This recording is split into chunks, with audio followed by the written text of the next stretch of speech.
Sabay-sabay natin alamin ang mga kaganapan na nangyayari sa ating bansa.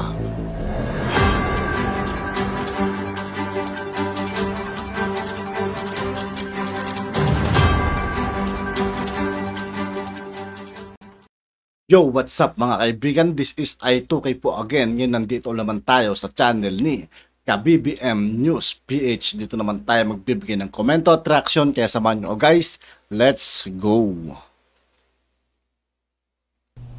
Mga ka-BBM, nagtitrending ngayon sa social media ang isang video at pagbubunyag na isang di umano ay gunman ng mga digamo.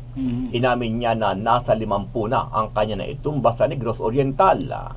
Sa isang video ay tila may panawagan siya kay Mayor Digamo at Mayor Pritz kung saan ay 1 milyon lang ang katapat para itumba niya si Tebes at si Tanasan. O Tebes, pag hindi ka umayos Tebes, ito yung gagamitin ko sa'yo, ha? Kasi punong-puno na ako sa'yo, bata. Ha? Ito, marami na itong tinumba. Ha? Baka pag 50 ka, bata. Ha? Kaya Mayor Janice Digamo at saka Mayor Pritz, pag hindi yan nakulong, bigyan mo lang ako 1 milyon, tumba ko yung magkapatid na yan. Yun lang. Dahil dito nanawagan sa mga kinaukulan si Mr. Tanasan, isa sa mga inaakusahan ng pamilya Digamo na dawit sa isang pamamaslang sa kanilang probinsya.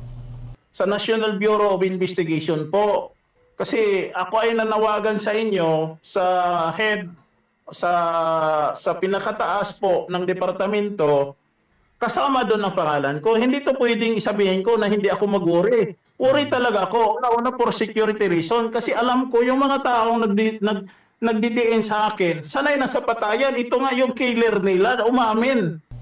Ano ang masasabi mo dito mga ka-BBM? Gaano kaya katotoo ang mga pag-amin at pagbubunyag ng taong ito? Pagbabanta na to mga kaibigan. Sama-sama nating panuorin ang buong video at pakicomment nyo po ang inyong mga reaksyon at sariling opinyon.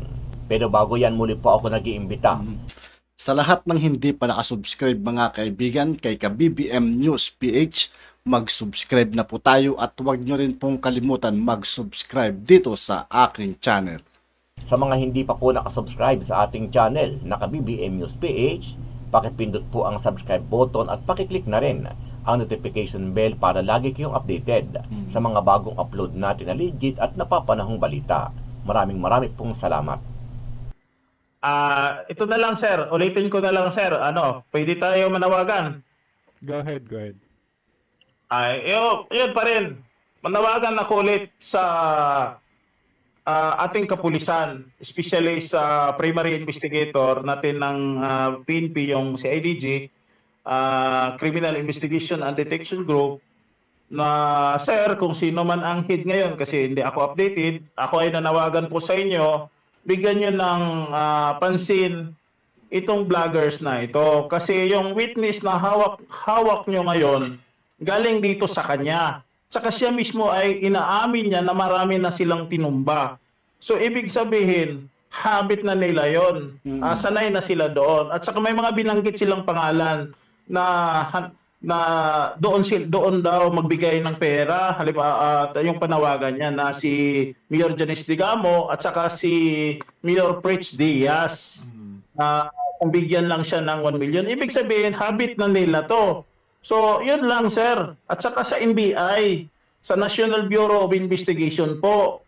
Kasi ako ay nanawagan sa inyo sa head, sa pinakataas po ng departamento, na bigyan nyo po ito ng pansin. Para malinis na rin ang pangalan ko. Kasi hanggang ngayon, nasa floating kami, nag-safekeeping kami. Ang hirap na ng buhay namin.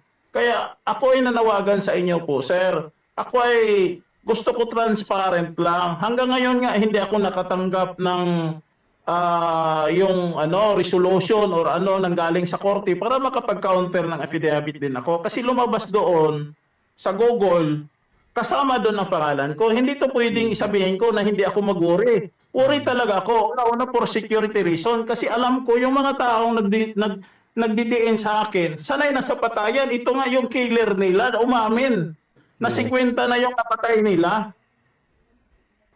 Epifanio Labrador, ako po ay umaapila sa inyo. Huwag mo naman gawin yan sa akin. Kasi ako ay may pamilya. May mga anak din ako. Maghanap din yan ng ama. Tulad din yan sa inyo. Kung ano mangyari sa inyo, may mga anak tayo. Huwag kang magpadalos-dalos sa galit mo. Alam ko, Epifanio Labrador, may tapang ka. May tapang ka. Humawak ka nga ng baril. May tapang ka. May lakas ka rin. Pero ito lang ang hiling ko sa'yo. Huwag mo masyadong pasingawin yung tapang mo. Kasi pag palagi mo yan pinasingaw, mauubos yan. Baka pagdating ng panahon, yung gulong ng tapang mo, tatakbo kang flat tire. Huwag mong ilabas, huwag mong sayangin yung tapang mo. Kasi sasayang lang yan, tatakbo kang flat tire pagdating sa panahon. Meron akong napansin mostly na naghahawak ng mga ganito kaya pumapasok sa mga ganitong larangan. Yung nagiging hitman, nagiging yung iba mga bodyguard, parang feeling ko later on pinapapatay din sila ng mga amo nila. Depende. Sa tingin mo may na ganun talaga. Kasi ito lang example sa tingin ko, itong si Epifanio Labrador na ito, sa tingin ko, delikado ang buhay nito kila Digamo at Diaz Alam mo kung bakit? Ito naisip ko Kasi masyado siya maingay So, maybe in the past, we don't know kung may kinalaman siya o naging trabahador nila before at may tinrabaho siya sa ingay niya. Tingin ko baka itutumba din nila to ang ingay-ingay kasi.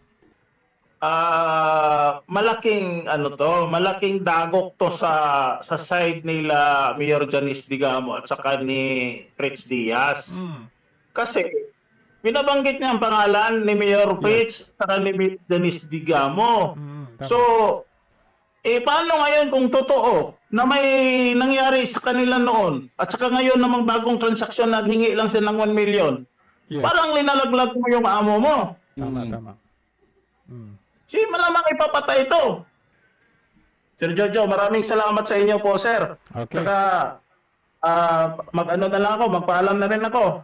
Okay. Salamat sa Sige, sir. Maraming salamat po. Opo, sir. Maraming salamat talaga sa inyo, sir. Tapos sa mga kapatid kong sa pananampalataya, especially doon dito sa mga kapitbahay namin sa Hulo-Sulo.